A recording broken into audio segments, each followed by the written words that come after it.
Hello, do you know what this is? Well, if you do, you probably hate having to decode these, look at color code charts, calculate their value in order to figure out how many ohms you're dealing with. I too hate doing this, so I made the Electronic Resistor Scanner app, which is a simple app that lets you take a photo of a circuit like this, or just a resistor itself, and instantly see its value. Here's how it works.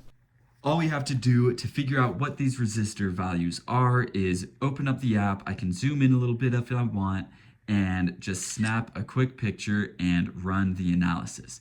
It's going to run that image through a computer vision pipeline that then pulls out the results. Now, as you can see, it made a mistake with one of the bands, so I can easily just come in here and switch that color band to its proper color. I can also add color bands if it missed a band, or I can remove them as well if it misidentified a band.